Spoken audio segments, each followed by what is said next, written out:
Olá, crianças! Vamos para a explicação das atividades da semana. Então, em português, nós vamos estudar sobre o discurso direto, ou seja, aquele que representa a fala do personagem. Vai ter uma pequena produção de texto, que você deverá continuar a história dando um final, e alguns probleminhas em matemática para serem resolvidos. Dando continuidade. Discurso direto. Pé com salto, pé sem salto. A primeira parte da atividade. Leia e veja que história bem bolada, e este é só o começo. O sapato estava andando pela cidade. Quando voltou para o armário, queixou-se para o cabide. Veja só, fui assaltado, me roubaram o salto e agora fiquei assaltado. Não se pode andar pela cidade hoje em dia. O cabide entortou o pescoço e curvou os ombros para ver o pé de sapato dessaltado. Santo boi, amigo sapato, você ficou sem um pedaço. Que tal um transplante de salto? Então, esse texto foi tirado do livro Pé com Salto, Pé Sem Salto, escrito por Laís Car Ribeiro. Na segunda parte da atividade, diz o seguinte: como o sapato resolverá esse problema? Aguarde a continuação da história na próxima atividade, na parte 2. Então, vamos continuar. Vamos ver se você descobre quais são as falas do narrador e quais são as falas dos personagens.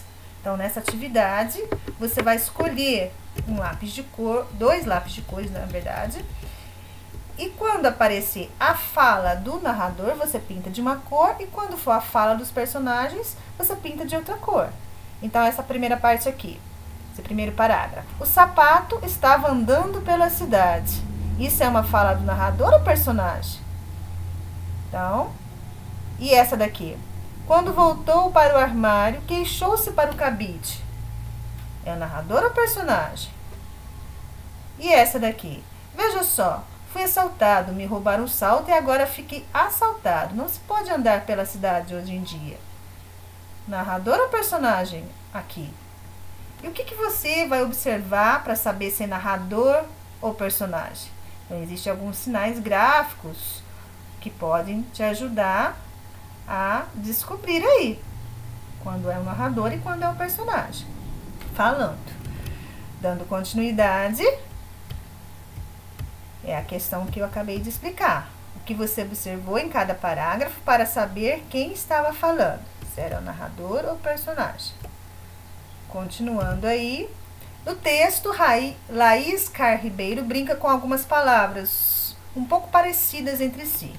Então, a palavra salto, assaltado, assaltado e dessaltado, elas têm um som aí muito parecido. Então, a palavra salto, né, aparece aí nestas palavras também. Assaltado. Quer dizer, um sapato, o quê? O que é um sapato assaltado? E o que é um sapato dessaltado? Então, observe o uso dessas palavras no texto e escreva o significado de cada uma. Então, salto. O que é salto? É a parte do quê? E assaltado? Que é um ataque, né? É inesperado de um bandido, enfim.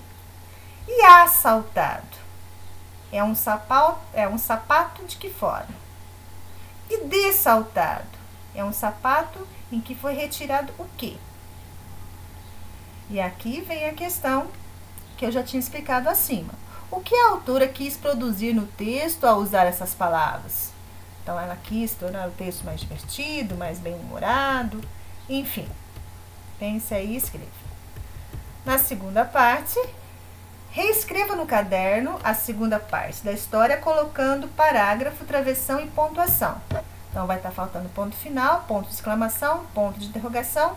E aqui eu esqueci de colocar, mas também vai estar faltando 2 pontos, que vem aí logo antes das falas dos personagens. Então, por exemplo, aqui tem que iniciar com parágrafo, né? Dando uma distância. O sapato saiu mancando e foi bater na porta do sapateiro. 2 pontos. Nada feito, vizinho. O estoque de saltos acabou. Por que você não procura a fábrica? Então, aí é um personagem falando, no caso, o sapateiro. Então, tem que ir para outra linha, colocar travessão. Observe aqui, ó, que está iniciando com letra maiúscula. Então, você tem que copiar com letra maiúscula logo após o travessão.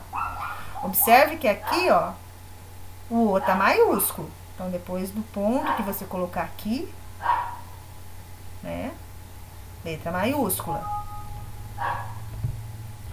Aqui a mesma coisa, ó. Porque começou com letra maiúscula. Então, aqui tem um tipo de pontuação. Qual é a pontuação que você vai usar? E aí, continua lendo, ó. O sapato, então, foi até a fábrica. Então, aqui é a fala do narrador. Não pode ficar na mesma linha da fala do personagem. Nada feito, meu filho. Não temos mais nada aqui. Já mandamos tudo para as lojas. Então, aqui é a fala de outro personagem. O dono lá da fábrica, né? O sapato tentou o supermercado. Então, essa parte é o narrador. Então, lá na outra linha. Não continua na mesma linha da fala do personagem. Nada feito, freguês. Aqui só tem sapato completo. Por que você não procura um sapateiro? Então, lá o dono do mercado é um outro personagem, ó. Letra maiúscula na outra linha, travessão, tá? E aí, você vai reescrever esse trechinho aí da segunda parte no caderno. Terceira e última parte, pé com salto, pé sem salto. Será que o coitado do sapato vai encontrar uma solução? Reescreva o último trecho dessa história. Aliás, reescrevemos o último trecho dessa história com 10 palavras escritas erradas. Veja se você descobre quais são e reescreva de forma correta no caderno.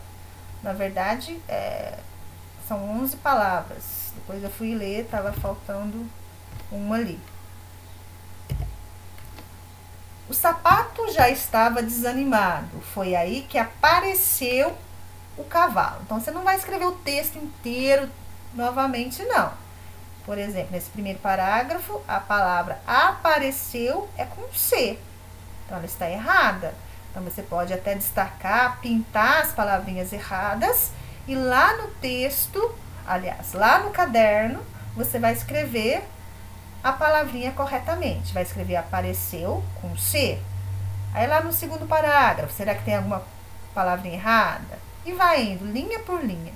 Se precisar, peça ajuda para os seus pais para localizar as palavras erradas. Aqui, ó, a palavra descobrir, que acho que essa a 11 é a que estava faltando, que eu não tinha percebido. Então, acho que vai dar 11 palavrinhas. Como você imagina que essa história termina? Crie um final para ela no seu caderno e depois ouça o que será lido por seu professor. Ou seja, eu vou dar um tempo aí para que vocês façam a história e lá na próxima semana eu leio o final original. Mas você aí vai dar um finalzinho aí, o que você acha que aconteceu com o sapato? Será que o cavalo levou ele num lugar que ele conseguiu consertar, colocou outra coisa no lugar? E como que o sapato se sentiu com um novo salto, ou seja, com as modificações que houve aí para substituir o salto que ele tinha perdido, né? Porque ele foi assaltado na história. Bom trabalho!